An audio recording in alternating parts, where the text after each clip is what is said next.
क्या सिर्फ एक दिल्ली दौरा किसी मुख्यमंत्री की कुर्सी हिला सकता है?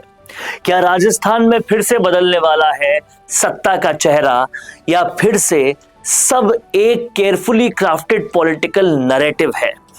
रुकिए, क्योंकि जो सच आज हम आपको बताने वाले हैं वो शायद आपने अब तक सुना ही नहीं होगा।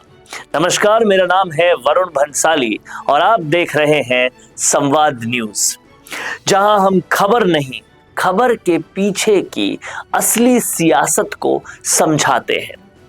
राजस्थान के मुख्यमंत्री भजन लाल शर्मा का दिल्ली दौरा हुआ और उस दिल्ली दौरे पर बहुत सारी बातचीत हुई, और जैसे ही ये खबर बाहर आई, सियासी गलियारों में अचानक हलचल तेज हो गई। सवाल उठने लगा, क्या सीएम की कुर्सी खतरे में है? क्या बीजेपी कोई बड़ा चेहरा बदलने वाली है, या फिर ये सिर्फ वही पुरानी कहानी है जिसे हर बार नए तरीके से परोसा जाता है और नए तरीके से ही कहीं ना कहीं लोग उसको ले भी लेते हैं? जरा सोचिए, क्या हर दिल्ली दौरा का मतलब सीएम का चेंज होना होता है? अगर ऐसा होता, 1% भी अगर ऐसा होता, तो राजस्थान में अब तक न जाने कितनी बार मुख्यमंत्री बदल चुके होते, कितनी बार सीएम चेंज हो चुके होते।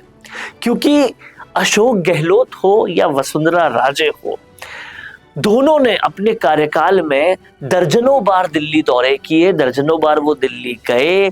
कभी फंडिंग के लिए गए, कभी प्रोजेक्ट के अप्रूवल के लिए गए, कभी और किसी काम के लिए गए, कभी पार्टी हाईकमान से राजनीति तय करने के लिए, रणनीति तय करने के लिए गए। और ये सिर्फ राजस्थान की बात नहीं है, देश के लगभग हर सीएम, मसलन योगी आदित्यनाथ हो, मोहन यादव हो, नायब सिंह सैनी हो, या कोई भी चीफ मिनिस्टर हो, लगातार उन्हें दिल्ली जाना पड़ता है, अपने नेतृत्व से मिलना पड़ता है। और ये एक सतत प्रक्रिया है, क्योंकि भारत की राजनीति जो है वो कोऑपरेटिव फेडरलिज्म पर चलती है, और वही भारत की राजनीति का सिद्धांत है जहां राज्य और केंद्र का तालमेल बहुत ज्यादा जरूरी होता है। यानी दिल्ली जाना सियासी संकट नहीं है, बल्कि प्रशासनिक जरूरत भी हो सकता है। तो फिर हर बार ये अफवाहें क्यों? दरअसल राजनीति में एक शब्द बहुत ही अहम होता है।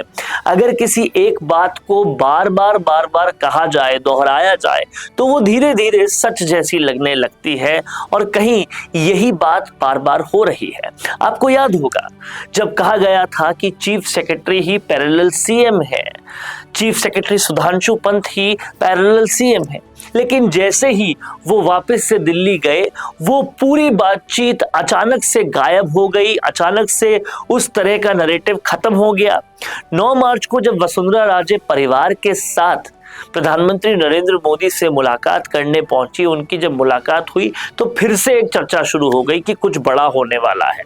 लेकिन बाद में सब सामने आया, सच सामने आया कि ये मुलाकात जो थी वो पूरी तरह से एक निजी कारण से हुई थी, पर्सनल रीजन था उसके पीछे। और इसी तरह से किरोड़ी लाल मीणा भी अमित शाह से जब मिले, उनकी जो मुलाकात हुई, उसके बाद भी बाकी नेताओं की दिल्ली की कई सारी मीटिंग्स हुई। इन सबको भी जोड़कर एक कहानी बनाई जाती है और वो कहानी परोसी जाती है। लेकिन असली सवाल यही है, क्या बीजेपी इतनी आसानी से सीएम बदलती है क्या? इतिहास देखिए और समझिए। 2021 में गुजरात में सीएम बदले, विजय रूपानी हटे और भूपेंद्र पटेल को लाया गया।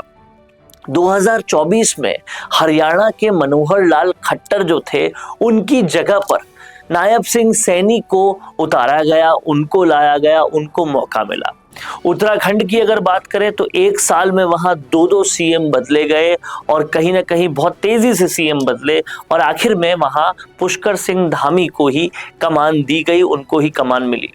इन सब बदलावों से एक बात समझ में आती है, इनमें एक बात कॉमन है। इन सब बदलावों के वक्त चुनाव नजदीक थे, सामाजिक समीकरण को साधने की कोशिश की गई थी, और एंटी इनकम्बेंसी को कम करने की जरूरत के तहत इसकी काम किया गया था। अब लौटते हैं राजस्थान पर। यहाँ ना तो कोई चुनाव नजदीक है, ना कोई बड़ा संगठनात्मक संकट है, और ना ही विधायकों की कोई खुली हुई नाराजगी है, तो फिर सिर्फ एक दिल्ली दौरे से सीएम चेंज होने की बात करना ये पूरी तरह से तर्कसंगत नहीं है। और क्या इस तरह की बात में कोई लॉजिक हो सकता है, या फिर ये सिर्फ एक सियासी हवा है जिसे हर कुछ महीनों में फिर उड़ाया जाता है, बार बार उड़ाया जाता है। सच ये है कि राजनीति में कहानी कभी भी खत्म नहीं होती, बस किरदार और संदर्भ बदलते रहते हैं। आज भजनलाल शर्मा का दिल्ली दौरा है और ये दिल्ली दौरा की चर्चा है, कल कोई और मुद्दा होगा, लेकिन सवाल फिर भी वही रहेगा कि सच क्या है और नैरेटिव क्या है। आप क्या सोचते हैं, क्या राजस्थान में सच में सीएम बदलने वाला है, या ये सिर्फ और सिर्फ एक पॉलिटिकल परसेप्शन का गेम चल रहा है? कमेंट करके जरूर अपनी राय बताइएगा, और कहीं ना कहीं ऐसे ही इन डेप्थ एनालिसिस को देखने के लिए सब्सक्राइब कीजिएगा संवाद न्यूज को।